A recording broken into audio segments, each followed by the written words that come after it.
Bonjour, ici Mathieu du Devox.fr, bienvenue dans ce Ludo Chrono. Aujourd'hui, je vais vous parler de After Beach. After Beach, c'est un jeu pour 2 à 8 joueurs et joueuses de 7 ans et plus. C'est des parties d'environ 20 minutes. Dans ce jeu, les joueurs et les joueuses vont essayer de passer le séjour de vacances à la plage le plus agréable possible. Pour ça, il va falloir gagner le plus de points possible. Les points, ce sont les soleils qu'on va trouver sur certaines cartes. Il y a 5 catégories d'activités qu'on va pouvoir repérer par un pictogramme, mais aussi par un titre.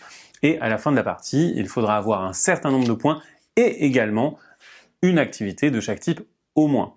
Et alors, vous pourrez annoncer Aloha, mettre fin à la partie, et si vous avez le plus de points parmi les joueurs et les joueuses, vous remportez la partie de After Beach. Mais attention, on va pouvoir jouer des cartes devant les autres joueurs et joueuses pour les empêcher de jouer.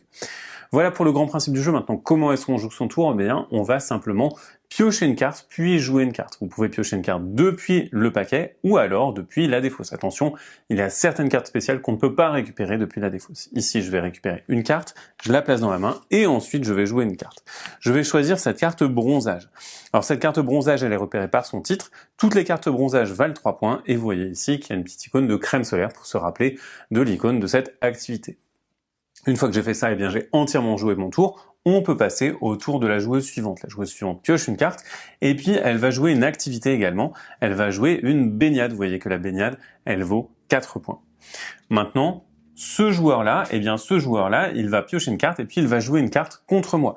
Il va jouer une carte coup de soleil. Vous voyez qu'il va la placer chez moi. Comme elle a une petite icône, elle va venir se superposer. Désormais, comme j'ai pris un coup de soleil, je ne peux plus jouer de carte bronzage.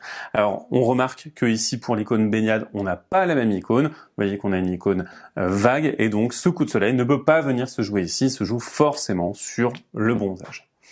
Désormais, c'est à moi de jouer, je pioche une carte, et alors là, eh bien, j'ai la possibilité de jouer autre chose. Par exemple, je peux venir jouer du sport, mais je peux pas jouer de bronzage supplémentaire parce que j'ai pris un coup de soleil.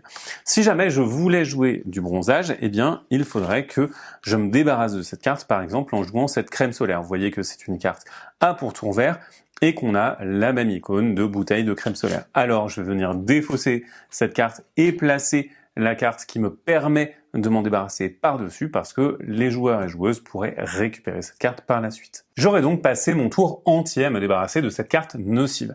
Alors on va passer au tour de la joueuse suivante. La joueuse suivante, elle pourrait récupérer la carte du dessus de la défausse à la place de récupérer la carte du dessus de la pioche. Mais attention, lorsqu'on fait ça, on est obligé de jouer cette carte immédiatement. Ici, elle n'a pas de coup de soleil à se débarrasser. Elle va donc piocher une carte de la pioche. Elle joue une carte de sa main. Il s'agit d'une autre baignade qui va s'empiler sur la première. Alors elle avance dans les soleils, cette joueuse, puisqu'elle a désormais 8 soleils, mais elle n'avance pas sur la diversité des activités. Elle a terminé son tour, on passe au tour du joueur suivant. Alors maintenant, il y a d'autres cartes spéciales dont je vais vous parler. Tout d'abord, on va avoir la pluie. La pluie, elle marche un petit peu comme un coup de soleil, sauf que elle va empêcher toutes les activités. En effet, quand il pleut sur la côte, eh bien malheureusement, on ne peut ni bronzer ni nager. Pour s'en débarrasser, il faudra jouer une carte soleil qui va nous permettre de la défausser, mais on a également des cartes bleues, des atouts. Lorsqu'on joue une carte bleue, eh bien on va venir placer la carte chez nous, on défausse la carte crasse. Par contre, cette carte, elle va rester au contraire des cartes vertes qui sont défaussées. Et ça veut dire que désormais, on est immunisé à la crasse qui va avoir le même symbole. On va également avoir des cartes ralentissement. Ces cartes ralentissement, on va les jouer devant des joueurs. On a des cartes qui nous permettent de faire passer un tour à un joueur ou 3 tours. Lorsque vous récupérez une carte, passe 3 tours.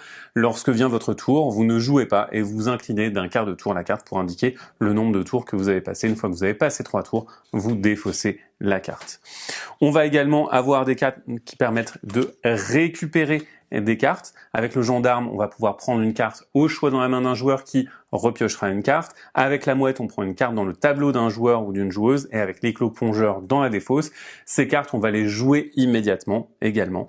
Donc on va pouvoir prendre et jouer une carte. On va enfin avoir un super animateur qui va être un super atout. Vous voyez qu'il a tous les symboles et qui nous permet d'être un atout de taille. Et on a ces cartes noires qui sont assez importantes, qui nous permettent de changer nos mains, soit en les passant au joueur suivant, soit en défaussant notre main et en récupérant cette carte, mais ça le fait pour tous les joueurs.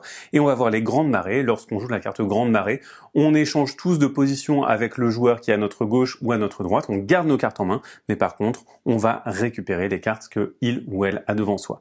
Et donc tout le monde va faire ça et changer de jeu. On va alors comme ceci jouer de tour en tour et au bout d'un moment on voudra mettre fin à la partie. Comment est-ce qu'on met fin à la partie? Eh bien, lors de notre tour, si jamais on a les 5 types d'activités devant nous, qu'on n'a pas de carte rouge et que on a le minimum de points requis, par exemple à 2 ou 3 joueurs ce sera 40 points, eh bien vous allez pouvoir dire Aloha et mettre fin à la partie. Alors on va compter les scores. Si vous avez dit Aloha et que vous êtes trompé, vous allez perdre 10 points. Si par contre vous auriez dû dire Aloha mais que vous ne l'avez pas fait, là aussi vous allez perdre 10 points. Une fois qu'on a appliqué ces malus, le joueur ou la joueuse qui a le plus grand score emporte la partie. Et voilà pour ce jeu. Comme d'habitude, si vous appréciez notre travail, n'hésitez pas à le soutenir en partageant, commentant, en likant cette vidéo. Allez, on se dit à bientôt. Ciao!